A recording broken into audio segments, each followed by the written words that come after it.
네, 안녕하십니까. 오늘은 두산의 2023년 연간 전망 자료에 대해서 설명을 드리도록 하겠습니다. 그 자료 제목은 여기 보시는 것처럼 경제 블록화에 따른 에너지 자립 그리고 프렌드 쇼어링 핵심 기업이라고 언급을 해놨는데요. 2023년의 화두는 이제 각 국가의 그 에너지 자립이나 아니면은 공급망에 대한 블록화가 키 화두가 될 거기 때문에 이제 그런 맥락에서 그 에너지 쪽에서 기반 기술을 갖고 있는 이제 그 두산그룹 그리고 이 로봇 쪽에서 기술을 갖고 있는 두산 로보틱스에 대한 부분들이 이런 그 전반적인 시황 변화와 궁합이 굉장히 잘 맞아서 그 내년도에도 계속 주목을 받을 것으로 전망을 하고 있습니다. 먼저 그 경제 블록화에 대한 에너지 자립이라는 맥락으로 잠깐 살펴보게 되면 두산그룹은 일단 기본적으로 이제 한국의 원자력 대표 기업이라고 보시면 되고요. 또 그 차세대 원전이라고 할 수 있는 SMR에 대한 부분들 그리고 에너빌러티의 그 LNG 가스터빈에 대한 부분. LNG 가스터빈 같은 경우에는 이게 만들 수 있는 국가가 상당히 그 제한적이라고 보시면 될 것 같고요. 그리고 그 신재생 에너지 분야에서는 그 수소에 대한 노출이 되어 있습니다. 두산 퓨얼셀과 두산 같은 경우에도 그 두산 퓨얼셀 아메리카 법인을 통해서 수소와 관련된 원천 기술을 갖고 있다라 보시면 될 것 같고요. 그리고 이 프렌쇼링에서는 이제 두산 로보틱스의 로봇 사업, 협동 로봇에 대한 기대감이 반영이 될 수 있다라고 생각을 하고 있습니다.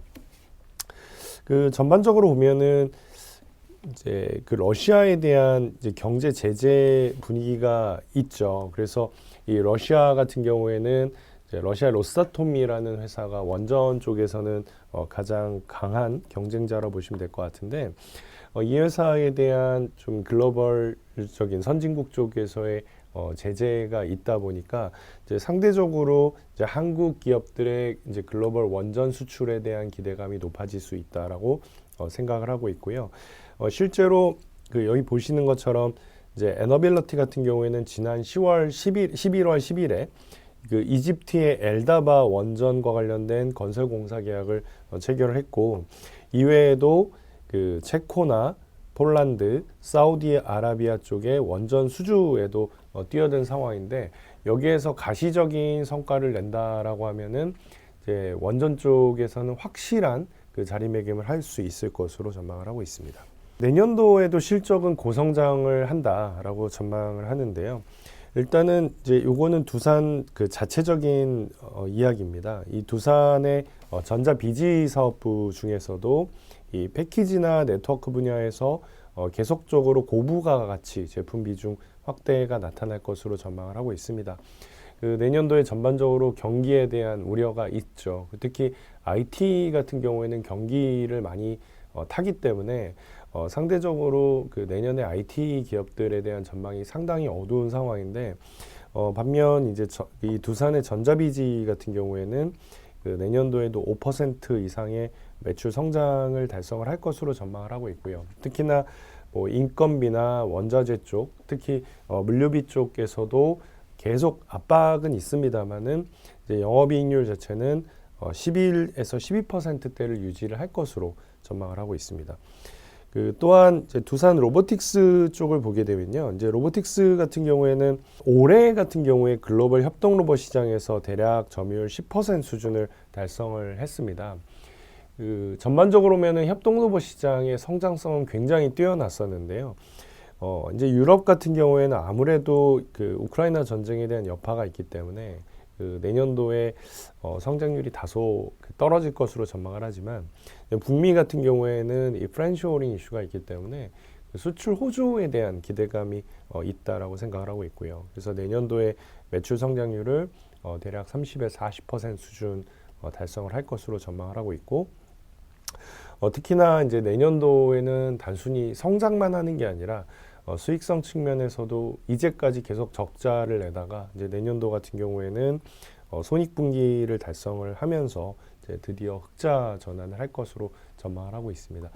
뭐 이 부분은 사실 그 로보틱스에 대한 그 좀 한정된 이야기가 아니라 이제 DLS 같은 경우에도 마찬가지인 상황이고요. 수주 잔고를 기반으로 이제 내년도에도 수주 잔고의 성장이 그 2천억에 3,500억대로 증가할 것으로 전망을 하고 있고, 특히나 이 DLS의 가장 큰 고객이 쿠팡인데요. 쿠팡 같은 경우에는 최근에 영업이익을 기록하면서 이제 좀 더 투자에 대한 그 여유를 이제 확보를 하게 되기 때문에 이쪽의 발주량은 내년도에도 계속 기대가 된다라고 생각을 하고 있고, 그래서 경기 침체에 대한 영향은 상당히 제한적일 것으로 전망을 하고 있습니다.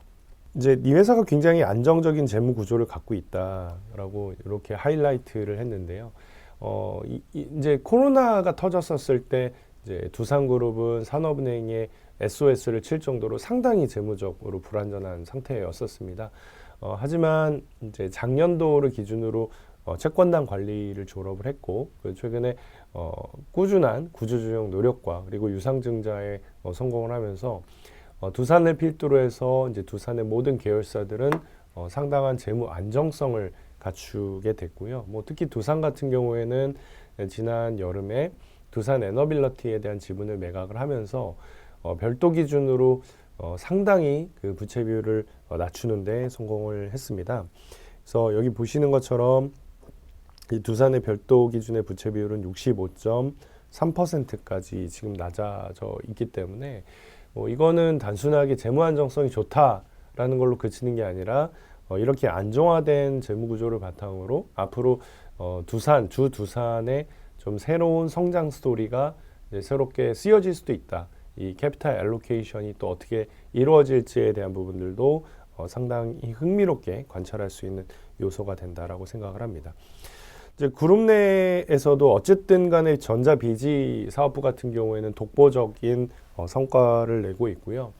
특히나 이제 신성장 동력으로 이 로보틱스랑 그리고 DLS 부분의 고성장이 계속 지속이 되면서 이 사업은 분명히 하반기에 두산의 주가에 상당한 플러스 알파 역할을 해줬는데 내년도에도 이제 그런 그 플러스 알파에 대한 기대감을 계속 가져갈 수 있을 것 같습니다.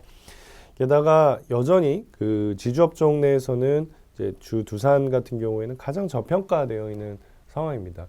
올해 굉장히 좋은 퍼포먼스를 보여줬지만 여전히 저평가되어 있는 상황이기 때문에 2023년에도 아까 말씀드린 것처럼 이 에너지의 이 자립에 대한 부분들 그리고 이 프렌쇼링에 대한 이제 기대감이 있기 때문에 전반적으로 보면은 이제 내년도에도 계속 투자자들이 주목할 수 있는 가장 핵심적인 지주사 중에 하나가 될 것으로 전망을 하고 있습니다.